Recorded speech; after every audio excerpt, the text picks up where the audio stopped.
আপনি নিজেকে কোন জায়গায় দেখতে চান?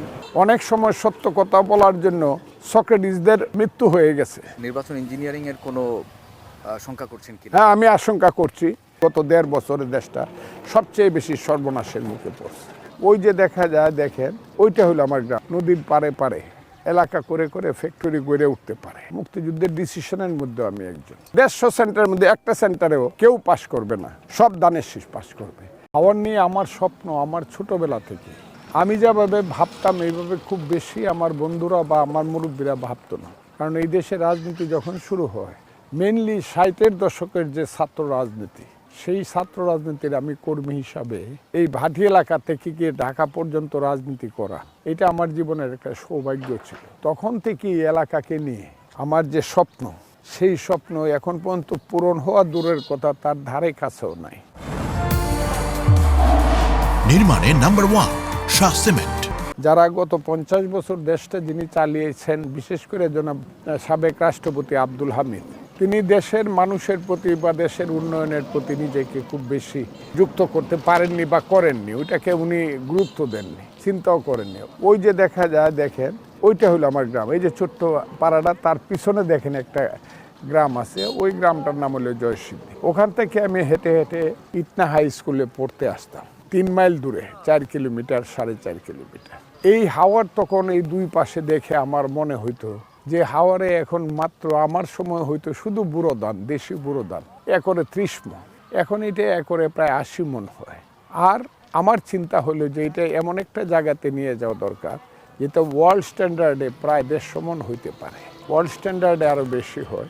এটা হইলে পরেই আমার দেশের মানুষ যারা বিদেশে চলে গেছে এখান থেকে, এই হাওয়ারের উপরে নির্ভর করে তারা থাকতে পারে না। কারণ ১-২ বছর পরে পরে আগাম বন্যা হয়। আগাম বন্যায় সমস্ত ধান, পাকা ধান বা পাকবে এই ধরনের ধান ডুবে যায়। তাদের স্বপ্ন সেই পানির সঙ্গে সঙ্গে ডুবে যায়। আমার দেশের বহু মানুষ বাস্তুহারা হইয়া ঢাকার বস্তিতে থাকে এবং সেই সংখ্যাটা আমার এই এলাকার প্রায় অনেক হাজার হাজার মানুষ। আমার স্বপ্ন হইল এইখানে ফসলটাকে আরও বেশি গুরুত্ব দিয়া এখানে নদীগুলোতে আরও বেশি মাছ আনার ব্যবস্থা করে, যত নদীর গভীরতা বাড়বে আগাম বন্যা তত কম হবে এবং এইটাকে বাড়িয়ে আমি মাছ আনতে চাই। এবং ধান এবং মাছ যদি এখানে প্রচুর পরিমাণে হয় এবং আমি যদি এখানে ছোট ছোট ফ্যাক্টরি ইন্ডাস্ট্রি গড়ে তুলতে পারি নদীর পারে পারে, তাহলে আমি মনে করি যে এইখানেই মানুষের কর্মসংস্থান হবে, ঢাকায় গিয়ে বস্তিতে থাকতে হবে। দেখেন এই দেশটা মুক্তিযুদ্ধ করে যারা করছিল, আমি তার মধ্যে একজন। শুধু যুদ্ধ করার মধ্যে না, মুক্তিযুদ্ধের ডিসিশনের মধ্যে আমি একজন। কারণ যখন মুক্তিযুদ্ধের যখন শুরু হয়, আমি তখন বিএলএফের মেম্বার ছিলাম ৬৯ সনে এবং আমি সিরাজুল আলম খান, আব্দুর রাজ্জাক, তাদের অনেক বেশি কাছাকাছি লোক ছিলাম। আমি শাহজাহান সিরাজ সাহেবের রুমমেট ছিলাম। কাজেই আমি মুক্তিযুদ্ধ সম্পর্কে সিদ্ধান্তের মধ্যেও আমার অনেক বেশি পার্টিসিপেশন ছিল। আমি আপনাকে বলি, আমার যে স্বপ্ন নিয়ে আমি যুদ্ধ করছিলাম, সেই স্বপ্ন বাস্তবায়ন না হওয়া পর্যন্ত আমি কথাগুলো বলতেই থাকি। এমনকি পার্লামেন্টে যদি আল্লাহ রহমতে আমি যাইতে পারি, মানুষ যদি আমাকে ভোট দেয়, পার্লামেন্ট যেদিন থেকে বসবে সেদিন থেকে আমার রোলটা আপনারা রক্ষা করবেন। আমি এটাকে রিয়েল বাংলাদেশ, মুক্তিযুদ্ধের বাংলাদেশ, মানুষের ৩০ লক্ষ লোকের করে লেখা ৭২-এর সংবিধানের যে বাংলাদেশ, পেটের ভাত পরনের কাপড়, মানুষের অভাব অভিযোগের সমাধান, মানুষের শিক্ষা দীক্ষা, ধর্মনিরপেক্ষতা এবং বাঙালি জাতীয়তাবাদের যে চেতনার স্তর, সেই চেতনার স্তর পর্যন্ত বাংলাদেশকে না নেওয়া পর্যন্ত রাষ্ট্রীয়ভাবে আমরা বাংলাদেশি, কিন্তু আমরা নৃতাত্ত্বিক জাতিসত্তায় বাঙালি। সেই জায়গাতে যতক্ষণ পর্যন্ত নিতে না পারব, অবিরাম আমি এই প্রচেষ্টা চালিয়ে যাব। কে কি আমাকে বলল না বলল, এতে কিচ্ছু আসে যায় না।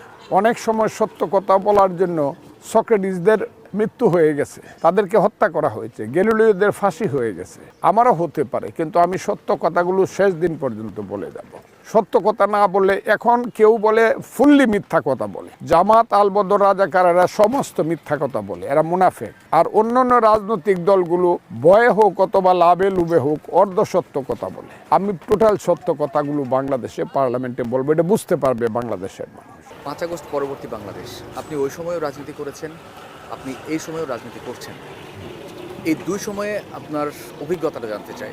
তখন শক্তি দিয়ে মানুষকে অবদমিত করার চেষ্টা করা হয়, কিন্তু এটা বোঝা যাইত অন্ধকারে টর্চ লাইট মারলে যেমন সামনে দেখা যায় বা গাড়ি যেমন চালায় দেওয়া যায় অন্ধকারে, সেইটা শেখ হাসিনার আমলে অন্ধকারের আমলে করা যেত। এখানে কি হচ্ছে, ভূতে করছে না, প্রেরতে করছে না, মানুষে করতেছে না, শয়তানে করতেছে, এটা বোঝা যায় না।